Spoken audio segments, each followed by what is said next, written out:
Hello student, welcome back to my channel commerce वाला easy learning पे। तो मैं जनरल एंट्री के जैसे आपको सॉल्यूशंस करा रहा हूं चैप्टर 8 टीएस ग्रेवाल की बुक एडिशन 2023-24 का। तो मैं आज पहुंच चुका हूं सॉल्यूशंस में क्वेश्चन नंबर 22 जो हम 21 तक ऑलरेडी मैं आपको प्रैक्टिकल्स जितने भी जनरल एंट्री के क्वेश्चंस हैं मैं ऑलरेडी आपको कंप्लीट सॉल्यूशन करा चुका हूं।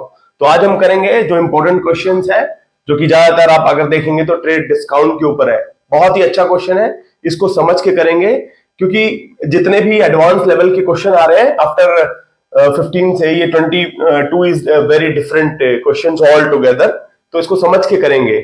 आपको कोई भी क्वेरी होगी तो आप मुझे पूछ सकते हैं कमेंट में। आइए स्टार्ट करते हैं। तो सबसे पहले मैं आपको इसके जो हम मेथड फॉलो कर रहे हैं जनरल एंट्री को सॉल्यूशंस के लिए वो हम अप्रोच कर रहे हैं मॉडर्न टेक्निक।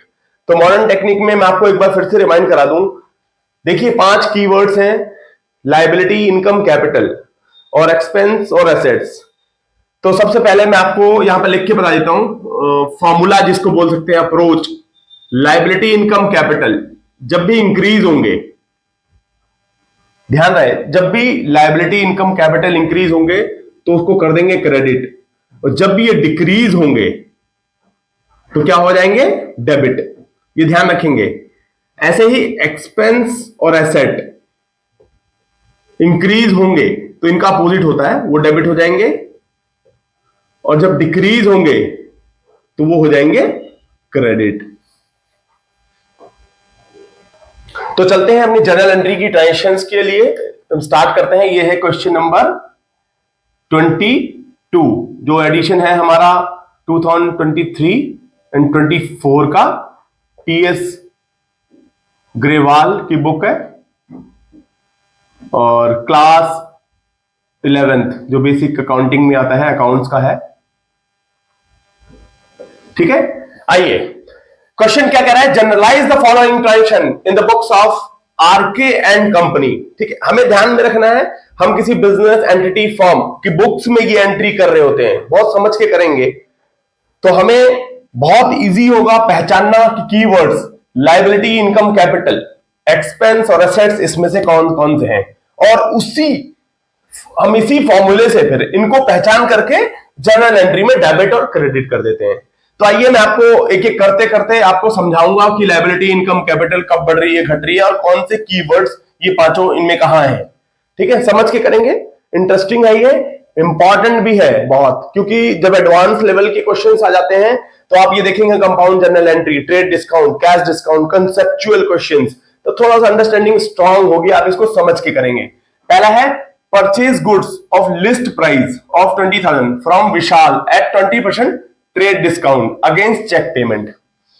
देखिए सबसे पहले ना इन सब में आपको वर्किंग की जरूरत तो पड़ेगी, नो डाउट। वर्किंग मैं आपको वर्किंग करा के यहां पर फिर अमाउंट पुट कर लेंगे। हम सबसे पहले हम इसकी ट्रांजैक्शन लिख देते हैं। परचेज, जब हम गुड्स खरीदते हैं, देखिए पहले सीक्वेंस चलेंगे, यहां डेट नहीं है तो 1 लिख लेते हैं। यहां जब हम गुड्स परचेज करते हैं तो हम लिखते हैं, इन्वेंट्री हमारा आ जाता है, स्टॉक, तो परचेज अकाउंट डेबिट। ये देख लेंगे कि कैश परचेज है या क्रेडिट परचेज। देखिए चेक पेमेंट है, इसका मतलब हमारा बैंक का बैलेंस इमीडिएट डाउन हो जाएगा क्योंकि हमने चेक से पेमेंट कर दी है। ये तो कंफर्म है। देखिए समझ के एक एक स्टेप करेंगे, जल्दबाजी नहीं करेंगे। यहां पर अगर आप ये देखें तो एंट्री इसकी बनेगी purchase account debit to bank, confirm. और परचेज, और ये कैसे बनेगी मैं आपको इस कंसेप्चुअल से भी, मॉडर्न टेक्निक जो हम जनरल एंट्री का रूल फॉलो कर रहे हैं मैं आपको समझा देता हूं। देखिए परचेज अकाउंट से क्या हुआ, इन्वेंट्री, स्टॉक हमारा आया, बढ़ गया क्योंकि माल खरीदा ना, तो एसेट है, स्टॉक हमारा, कैश, बैंक, स्टॉक, ये सारे एसेट्स हैं हमारे। तो एसेट जब भी बढ़ेगा, ये देखिए एसेट्स जब भी बढ़ेगा तो डेबिट, और दूसरी एसेट्स जो पैसा है, बैंक का बैलेंस है, वो घट गया तो क्रेडिट। समझ के करेंगे, ठीक है। अब जो बहुत इंपॉर्टेंट है डेबिट और क्रेडिट, क्या अमाउंट लिखेंगे आप अपने तरीके से बताइए, क्योंकि देखो इसमें बच्चे बहुत कंफ्यूज हो जाते हैं, कंफ्यूजन होती है, गलत कर लेते हैं वो, फिर discount, cash discount, trade discount में वो कंफ्यूजन को क्रिएट कर लेते हैं और यहां कोई भी गलत वैल्यू पुट कर देते हैं। देखिए हो सकता है उन्हें जनरल एंट्री का कॉन्सेप्ट पता है कि डेबिट क्रेडिट पता है, बट अगर आपने अमाउंट यहां गलत लिख दिया तो भी आपका सॉल्यूशन गलत है वो। ठीक है, तो मैं इसलिए आपको वर्किंग ग्रुप में वर्किंग की मदद से आपको बताऊंगा कि क्या वैल्यू पुट करिए। देखिए जब यहां पर लिस्ट प्राइस 20,000 की है, हमने विशाल से खरीदा, हालांकि ये क्रेडिट परचेज नहीं है क्योंकि चेक से पेमेंट कर दी, कैश परचेज है। यहां लिखा हुआ है कि 20% ट्रेड डिस्काउंट, मतलब 20,000 के बाद हमें 20% का ट्रेड डिस्काउंट। और आपको ये मैं बता दूं, चलिए वर्किंग से मैं आपको थोड़ा सा क्लैरिफाई कर देता हूं। लिस्ट प्राइस कितनी है? List price 20,000, TD trade discount at 20%। 20,000 का 20% कितना हुआ? 4,000। हमें ये 4,000 का बेनिफिट दिया है ना, ट्रेड डिस्काउंट मिला है ना, माल खरीद रहे थे तो हमने चेक की पेमेंट कितने की करी होगी? इसी से समझे, 16,000 की। ठीक है, और ये ध्यान रखेंगे ट्रेड डिस्काउंट को हम जनरल एंट्री में नहीं लिखते, इसको हम नहीं लिखते कभी भी। जनरल एंट्री के कॉन्सेप्ट में ट्रेड डिस्काउंट नहीं लिखा जाता। जब भी कैश डिस्काउंट होता है वही मेंशन होता है डिस्काउंट अलाउड या डिस्काउंट रिसीव्ड के तौर पे अकाउंट पे। ठीक है, यहां पर हम 16,000 लिखेंगे। 16,000 का माल आया हमारे पास और हमने 16,000 का चेक इशू कर दिया। तो इस तरह से हम लिखेंगे narration, purchase goods through cheque payment, purchase goods through cheque payment. तो इस तरह से हम इस नरेशन को कंप्लीट करते हैं। तो इस तरह से हमने पहली ट्रांजेक्शन कर ली है कंप्लीट। चलते हैं सेकंड ट्रांजेक्शन, यहां लिख लेंगे सेकंड। देखिए डेट नहीं है तो हम सीरियल नंबर ही मेंशन करते जाएंगे जैसा कि क्वेश्चन में मेंशन्ड है। लिखा हुआ है purchase goods of list price 20,000 from Naman at 15% trade discount against cash. देखिए पहली वाली ट्रांजेक्शन और इसमें कोई भी फर्क नहीं है, इसी तरह से ही आएगा, बट यहां पर कैश हमारा आउट हो रहा है। तो सबसे पहले हम एंट्री लिख लेंगे, परचेज की ही है। क्या करेंगे? इन्वेंट्री आया, purchase account debit to cash. देखिए कैश मेंशन है यहां पर, तो ये क्रेडिट नहीं हुआ क्योंकि देखिए कैश मेंशन है यहां पर, तो ये कैश में परचेज किया है। रही अमाउंट की बात, वो मैं फिर से समझा देता हूं, हालांकि मैं जैसे मैंने यहां समझाया था वर्किंग के तौर पे, तो मैं आपको बताता हूं। देखिए 20,000 का जो गुड्स है इसका 15% कितना हुआ? टीडी, जो 15% हमें कैश ट्रेड डिस्काउंट मिल गया एट 15% ऑफ ट्रेड डिस्काउंट, तो इसका मतलब क्या हुआ? 3,000 रुपए हमें डिस्काउंट मिल गया। और जो ट्रेड डिस्काउंट का फॉर्मूला क्या कहता है कि जब भी लिस्ट प्राइस के बाद ट्रेड डिस्काउंट लगने के बाद जो वैल्यू आ जाती है उसको लिखते हैं हम जनरल एंट्री में, क्योंकि ट्रेड डिस्काउंट को हम जनरल एंट्री में शो नहीं करते। तो यहां आएगा 17,000 रुपए। समझ के करेंगे बिल्कुल, ट्रेड डिस्काउंट में कंफ्यूज नहीं होना। नरेशन लिख देंगे, purchase goods at 15% trade discount, ये मेंशन कर सकते हैं। ठीक है, इस तरह से नरेशन हमें मेंशन कर देनी है। आइए कर लेते हैं हम अगली ट्रांजेक्शन, थर्ड नंबर की है, purchase goods of list price of 30,000 from Amrit at 20% trade discount. देखिए समझने वाली चीज क्या है, पहला दूसरा तीसरा भी सेम ही लग रहा होगा आपको, लेकिन ये भी बैंक से परचेज थी, ये कैश से परचेज थी, तीसरी वाली में कहीं पर भी बैंक और कैश का जिक्र नहीं है, तो इसको क्रेडिट परचेज मानेंगे क्योंकि नाम मेंशन है यहां पर। देखिए तो यहां हम तीसरी पहले ट्रांजेक्शन लिख लेते हैं, थर्ड नंबर की, परचेज अकाउंट डेबिट टू, जो हमारा लायबिलिटी बढ़ गई क्योंकि हमने पैसा नहीं दिया है, टू अमृत अकाउंट। ये क्रेडिटर बन गया ना, हमें इसको पे आउट भी करना पड़ेगा बाद में, तो अभी हमारा लायबिलिटी बढ़ गई। लायबिलिटी जब भी बढ़ती है, ये देखिए लायबिलिटी बढ़ते ही क्रेडिट और इन्वेंट्री एसेट बढ़ते ही डेबिट, तो डेबिट और क्रेडिट तो मैं ये समझता हूं कि आपको ये अच्छे से इस टेक्निक से समझ में आ रहा होगा।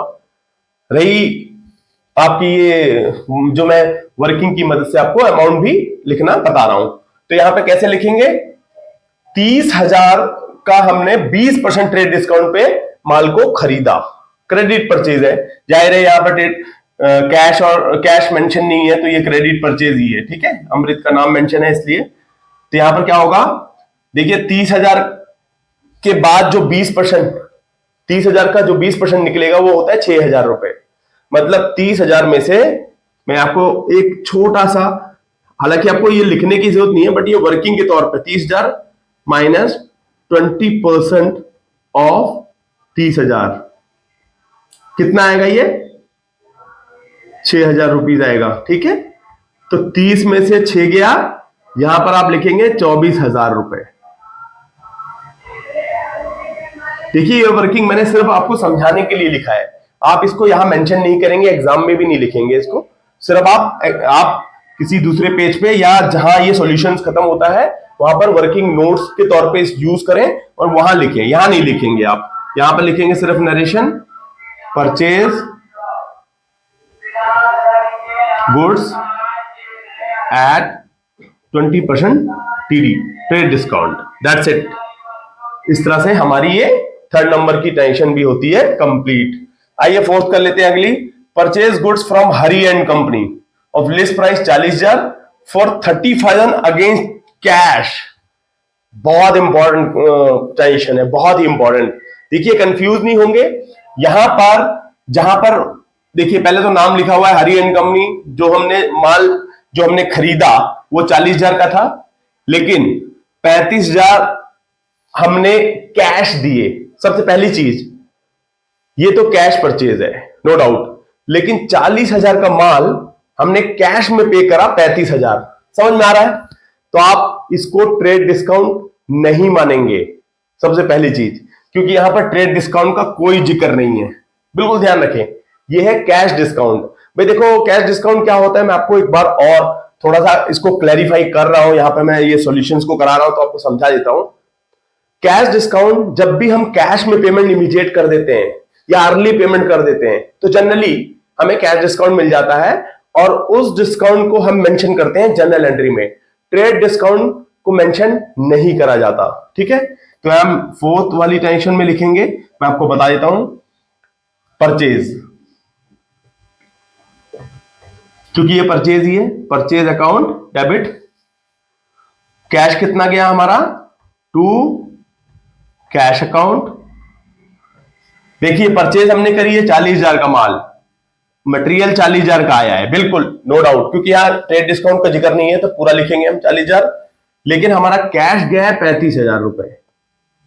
अब आप बोलेंगे 5,000 क्या है, 5,000 ये डिस्काउंट जो हमें मिला है हमारी इनकम है, और इनकम जब भी बढ़ेगी, LIC इनकम जब भी बढ़ेगी तो उसको कर देंगे क्रेडिट। तो यहां हम लिखेंगे discount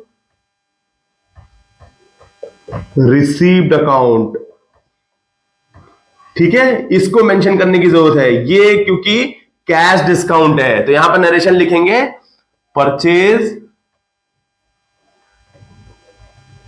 goods on cash discount ₹5,000, बहुत इंपॉर्टेंट है। तो इस तरह से समझ के करेंगे, यहां पर हमने कैश डिस्काउंट और ये जो हमारा कंपाउंड जर्नल एंट्री है वो भी आ गया इसके अंदर। तो अब हम करेंगे अगली tension number 5th, goods purchase from Amrit of list price of ₹10,000 return. मतलब क्या हुआ, जो हमने अमृत से माल जो खरीदा था लिस्ट प्राइस 10,000 रुपए का माल उसको वापस कर दिया। तो देखेंगे कि अमृत से हमने परचेज कब करी थी। देखिए पहले में विशाल थे, दूसरे में नमन, तीसरा आप देखिए थर्ड ट्रांजेक्शन में क्या लिखा हुआ है, purchase goods of list price of 30,000 from Amrit at 20% trade discount. तो इसमें भी बहुत इंपॉर्टेंट है, जब माल हमने परचेज किया हुआ रिटर्न किया तो हम वही प्राइस दिखाएंगे जिस प्राइस पे हमने ट्रेड डिस्काउंट, क्योंकि ट्रेड डिस्काउंट माइनस करने के बाद ही हमने अपने बुक्स में वो परचेज लिखा था। तो यहां पर भी हम परचेज रिटर्न के बाद ट्रेड डिस्काउंट के बाद जो अमाउंट आएगा वो हम मेंशन करेंगे। तो कैसे लिखेंगे इसको, सबसे पहले यहां पर हम क्या कर रहे हैं, जब हम परचेज रिटर्न करते हैं तो जो हमारी लायबिलिटी है वो हमारी लायबिलिटी डिक्रीज होती है, क्योंकि भाई देखो लायबिलिटी बढ़ती है माल खरीदने पे, यहां तो हम माल वापस कर रहे हैं तो लायबिलिटी डिक्रीज हो जाएगी, तो उसको कर देंगे डेबिट। यहां लिखेंगे फिफ्थ नंबर की ट्रांजेक्शन को अमृत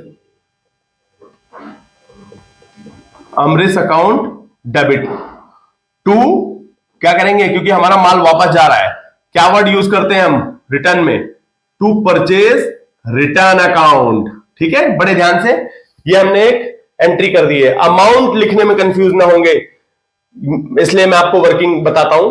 goods purchase from Amrit less price, जिसकी लिस्ट प्राइस 10,000 थी, लेस प्राइस, लेकिन यहां पर अगर आप देखेंगे जब हमने अमृत से माल खरीदा था अमृत से, तो 20% ट्रेड डिस्काउंट लगा था, तो यहां पर हम ध्यान रखेंगे 10,000 माइनस 20% ऑफ 10,000, क्योंकि ये ट्रेड डिस्काउंट के बाद जो वैल्यू आ जाती है, इसका मतलब 2,000 रुपए क्या था उसमें, ट्रेड डिस्काउंट था। ये कितना आ गया फिर 8,000 रुपए, तो यहां लिखेंगे 8,000 रुपए। भाई देखो जो गुड्स की वैल्यू थी लिस्ट प्राइस पे हमने वापस नहीं करा होगा, क्योंकि लिस्ट प्राइस के बाद हमने जब माल खरीदा था तो 30,000 का 20% माइनस करने के बाद ट्रेड डिस्काउंट शो नहीं करते, क्योंकि तो यहां पर परचेज रिटर्न में भी ट्रेड डिस्काउंट शो नहीं करेंगे। देखिए goods purchase from Amrit list price 10,000, तो इसका मतलब इसके अंदर 20% का, क्योंकि 20% पे हमने खरीदा था ट्रेड डिस्काउंट है, तो ट्रेड डिस्काउंट माइनस करने के बाद वो माल 8,000 रुपए का हुआ, तो हमने 8,000 रुपए ही लिखने हैं कि 8,000 का माल वापस कर दिया। नरेशन लिख देंगे goods return at 20% trade discount. ठीक है, समझ के करते जाएंगे।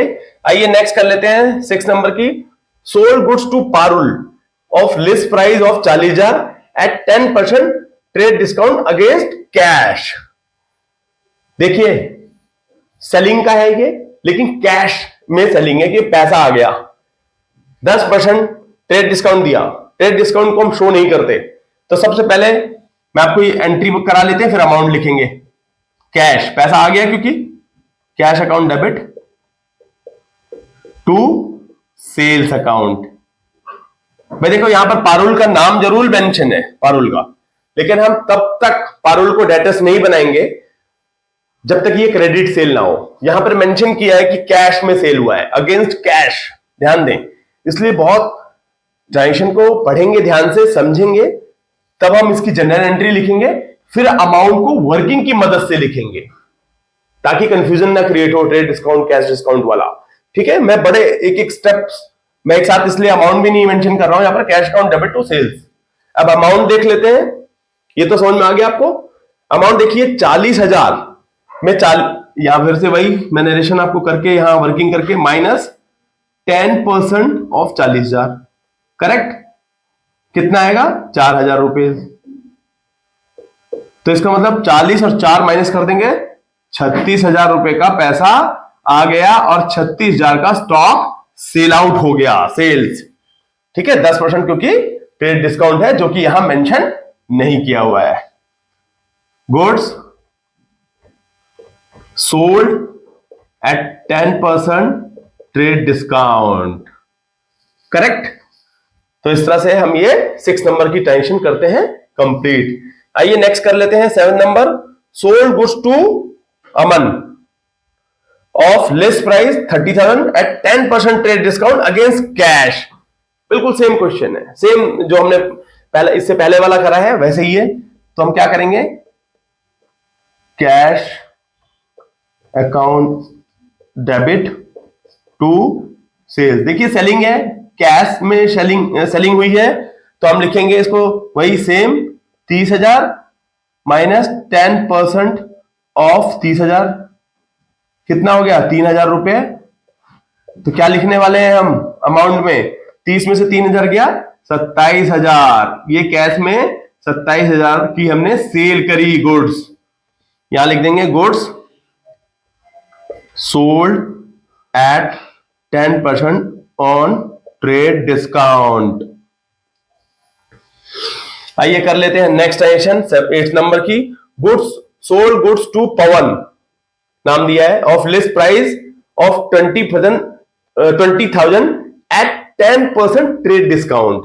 देखिए सबसे पहले तो समझेंगे ये भी सेलिंग का ही है, तो आप ये बताएं इसको नरेशन से करके कि ये कैश में सेल्स है या क्रेडिट सेल्स है।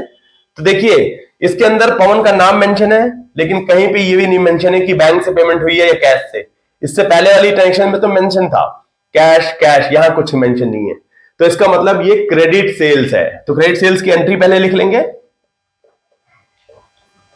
क्या होती है, डेटर्स बना लेंगे, क्योंकि पवन से हमें पेमेंट नहीं आई है। Pawan account debit to sales, correct, ये क्रेडिट सेल्स की एंट्री है। अमाउंट फिर से वही 20,000 माइनस 10% ऑफ 20,000, क्योंकि हमने ये ट्रेड डिस्काउंट दिया हुआ है, तो कितना आएगा ये 2,000 रुपया। तो 20 में से 2,000 गया तो कितना लिखेंगे, 18,000 रुपए। तो हमने 18,000 रुपए का क्रेडिट में सेल्स करी है, ये समझ के करेंगे बिल्कुल। यहां लिख देंगे sold goods on 10% trade discount. तो इस तरह से हमारी 8 नंबर की ट्रांजेक्शन होती है कंप्लीट। आइए तो कर लेते हैं अब अगली transaction number 9। Sold goods to Yamini of list price of 25,000 for 23,000। मतलब समझे इसको, हमने यामिनी को जो लिस्ट प्राइस जिसकी वैल्यू थी 25,000 का, हमने 23,000 में दे दिया। तो ध्यान रहे यहां पे कैश डिस्काउंट मेंशन नहीं है, ये नहीं लिखा हुआ कि हमने कैश डिस्काउंट दे दिया उसको अर्ली पेमेंट कर। पहली बात तो ये transaction sold goods to Yamini ये क्रेडिट सेल्स है, क्योंकि यहां कैश और बैंक का कुछ जिक्र नहीं है। दूसरी चीज 25,000 का गुड्स हमने 23,000 में बेच दिया, तो इसका मतलब यही है कि 23,000 का जो 2,000 रुपए का डिफरेंस है वो है ट्रेड डिस्काउंट, उसको हम मेंशन नहीं करेंगे। आइए करते हैं 9th नंबर की ट्रांजेक्शन यामिनी, क्योंकि यामिनी ने पेमेंट नहीं करी है अभी। Account debit to sales account, कितना लिखेंगे 23,000, क्योंकि ट्रेड डिस्काउंट को हम मेंशन नहीं करते हैं, ठीक है। और ये कैश डिस्काउंट नहीं है, यहां पर कुछ भी मेंशन नहीं है कि कैश डिस्काउंट दिया है, तो वो ट्रेड डिस्काउंट मानी जाती है। तो यहां लिख देंगे sold goods to Yamini at ₹2,000 TD trade discount. तो इस तरह से हमने ये कर ली ट्रांजेक्शन कंप्लीट। आइए नेक्स्ट कर लेते हैं 10th नंबर की। Sold goods ₹10,000 at cost plus 20% less trade discount 10% to Bhupesh. देखिए सबसे पहली चीज कैश में सेल्स है या क्रेडिट सेल्स है वो समझते हैं। Sold goods to 10,000 at cost plus, मतलब माल की वैल्यू 10,000 थी, 20% वो कर दिया हमने, प्रॉफिट लगा दिया है 20% का plus 20% less 10% trade discount to Bhupesh. इसका मतलब ये हुआ ये क्रेडिट सेल्स है, क्योंकि यहां कैश बैंक का कोई जिक्र नहीं है, ठीक है। तो आइए मैं आपको सबसे पहले एंट्री लिखते हैं, फिर अमाउंट बताता हूं। भूपेश, डेटर्स बढ़ रहा है, पैसा नहीं आया भूपेश से, माल बेचा हमने बट पेमेंट नहीं आई, क्योंकि यहां मेंशन नहीं है कहीं पे। तो भूपेश डेटर्स जब भी बढ़ जाता है, एसेट बढ़ रहा है तो डेबिट, यहां लिखेंगे, बिल्कुल समझ के करते जाएंगे, कोई दिक्कत नहीं आएगी जनरल एंट्री को लिखने में। टू सेल्स अकाउंट, देखिए ये जाहिर सी बात है, यहां पे ट्रेड डिस्काउंट है तो हम मेंशन नहीं करेंगे कुछ भी, हम सिर्फ अमाउंट, अभी मैं आपको समझाता हूं कि अमाउंट कैसे लिखेंगे। वर्किंग, मैं आपको वर्किंग करके बताता हूं, स्पीड नहीं करेंगे, आराम से समझते जाएंगे। देखिए कॉस्ट क्या है माल की जो हमने बेची है, कॉस्ट प्राइस क्या है 10,000 रुपए की। जाहिर सी बात है जब माल 10,000 का है तो हम 10,000 का नहीं बेच सकते भूपेश को, लिखा हुआ है ना कॉस्ट प्लस 20%, इसका मतलब जो प्रॉफिट है वो 20% लगाया है इसके ऊपर,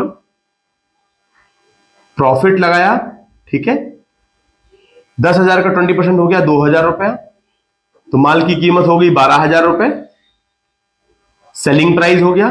करेक्ट, ध्यान रखें। अभी अब सेलिंग प्राइस ये भी नहीं होगा क्योंकि ट्रेड डिस्काउंट बचा हुआ है, लेस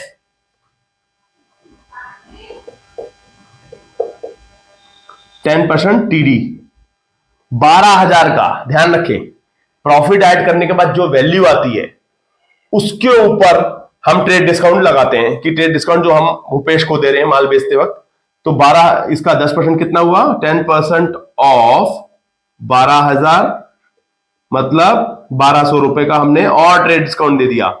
तो एक्चुअल में माल हमने कितने का बेचा, 10,800 रुपए का माल बेचा।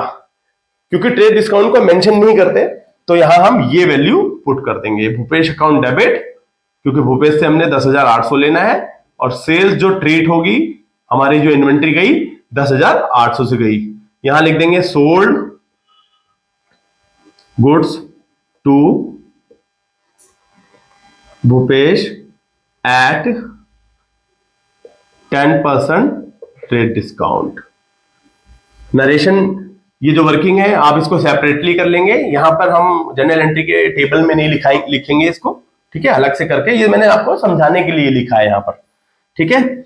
आइए नेक्स्ट कर लेते हैं 11 number, sold goods purchased at list price 50,000, sold at profit of 25% less 10% trade discount against cheque. Same चीज है, ये भी सेलिंग का है। सबसे पहले पहचानेंगे कि कैश सेल्स है, बैंक से सेल है या क्रेडिट सेल्स है। देखिए यहां पर साफ साफ लिखा है चेक, तो पैसा तो आ गया चेक से, तो सिंपल सी बात यह है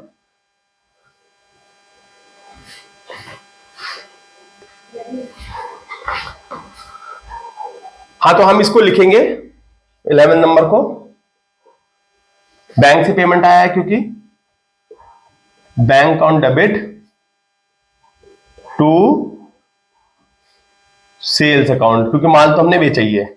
रही अमाउंट की, मैं आपको समझा देता हूं वर्किंग से। देखिए लिस्ट प्राइस, जो इसका मतलब क्या है, लिस्ट प्राइस जो कॉस्ट की वैल्यू थी माल की, स्टॉक की, वो थी 50,000। प्रॉफिट ऐड करोगे इसके ऊपर, करना ही पड़ेगा जाहिर, क्योंकि जो माल हमने खरीदा उस वैल्यू पे तो माल बेचेंगे नहीं। यहां लिखा हुआ है साफ साफ प्रॉफिट ऑफ 25%, तो इसका 25% कितना हुआ, 12,500 रुपए। तो माल कितने का बैठ गया, 62,500 का बैठ गया।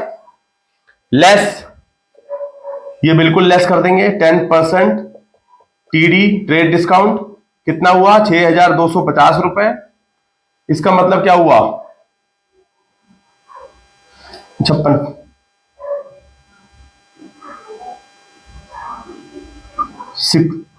250 56,250 रुपए का जो माल की जो हमने सेल करी उसकी कीमत यहां इस तरह से निकालेंगे। वर्किंग एक बार मैं दोबारा आपको समझा देता हूं, बहुत इंपॉर्टेंट है। लिस्ट प्राइस क्वेश्चन में दिया हुआ है 50,000 रुपए, 25% प्रॉफिट ऐड करेंगे, क्योंकि माल, भाई देखो, जब भी हमने जिस वैल्यू पे माल खरीदा उस पे तो सेल नहीं होता, प्रॉफिट ऐड करते हैं ना, मार्जिन को ऐड करते हैं। तो मार्जिन 25% लिखा हुआ है, तो 12,500 ऐड करेंगे, 50,000 पे 12,500 ऐड किया तो 62,500 आ गया। उसके बाद ट्रेड डिस्काउंट, जो कि जनरल एंट्री में मेंशन नहीं करना होता, हम उसकी वैल्यू को माइनस कर लेते हैं वैसे ही। तो यहां पर 6,250 रुपए का माइनस करा ट्रेड डिस्काउंट, तो जो चेक से पेमेंट करी, जो हमें पैसा मिला होगा बैंक अकाउंट से, वो मिलेगा 56,250, ठीक है। तो ये अमाउंट हम यहां मेंशन कर देंगे 56,250 रुपए का। बहुत इंपॉर्टेंट है, इसको समझ के करेंगे, ठीक है। तो ये हमेशा ध्यान रखना है कि ट्रेड डिस्काउंट को हम जनरल एंट्री में मेंशन नहीं करते हैं, और प्रॉफिट यहां लिखा हुआ है, प्रॉफिट ऐड होता है लिस्ट प्राइस के बाद, ये भी इंपॉर्टेंट है। यहां लिख देंगे sold goods on 10% trade discount, ठीक है, इस तरह से। तो अब हम करेंगे अगली टेंशन नंबर 12, लास्ट है 12 नंबर की। देखिए ट्रांजेक्शन को ध्यान से पढ़ेंगे। Aman return goods of less price of 10,000 sold to him at 10% trade discount. मतलब जो हमने अमन को माल बेचा था जिसकी कीमत 10,000 थी, लेकिन हमने उसको ट्रेड डिस्काउंट के बाद एक 10% का ट्रेड डिस्काउंट दिया था, उसके बाद जो माल बेचा था उसने 10,000 का जो लेस प्राइस थी वो वैल्यू वापस कर दी, रिटर्न, अमन ने रिटर्न कर दिया। तो सबसे पहले हम ट्रांजेक्शन को लिख लेते हैं। क्या होता है जब माल हमारे पास वापस आ जाता है? अमन ने रिटर्न कर दिया, जो हमने माल बेचा था वो वापस आ गया, तो इन्वेंट्री वापस आ जाती है, तो क्या लिखते हैं? Sales return account debit. ये डेबिट क्यों, दोबारा से बताता हूं। देखिए जब माल बेचा था तो इन्वेंट्री आउट हो गया था, तो हमने कर दिया था क्रेडिट। एसेट जब भी घटती है तो क्रेडिट। यहां पर माल वापस आ गया स्टॉक, जब भी एसेट्स बढ़ जाएगा तो डेबिट, बढ़ गया। टू क्या होगा? जब हमने माल बेचा था, अब अमन जो डेटर्स था जिससे पैसा लेना था वो डेटर्स डिक्रीज हो रहा है, एसेट डिक्रीज हो रही है। देखिए एसेट जब भी घटेगी तो क्रेडिट, तो यहां लिख देंगे अमन। बहुत ध्यान से समझ के करेंगे। अमन हमारा डेटर्स, भाई माल बेचा था उससे पैसे लेने थे ना, अब जब उसने माल वापस कर दिया तो हमारा एसेट कम हो जाएगा ना, घट जाएगा ना, भाई हमें उसको पैसे वापस करने पड़ेंगे। तो एसेट हमारी जब डिक्रीज होगी तो कर देंगे क्रेडिट। आइए अब वर्किंग से समझ लेते हैं इसकी अमाउंट, क्या अमाउंट आएगा। देखिए लेस प्राइस क्या था?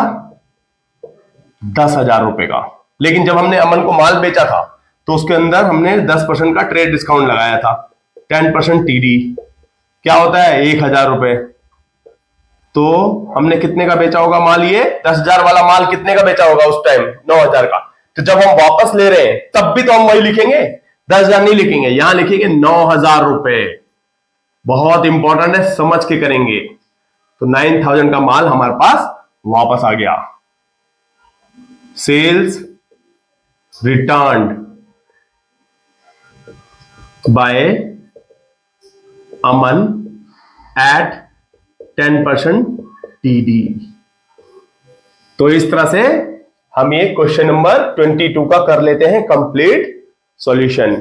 तो मैं उम्मीद ये करता हूं कि आपको ये जनरल एंट्री सीरीज जो हमारी चल रही है, जिसके अंदर मैं कंप्लीट सॉल्यूशंस आपको 22 तक ऑलरेडी करा चुका हूं, टीएस ग्रेवाल की बुक चैप्टर 8 एडिशन 2023-24 का।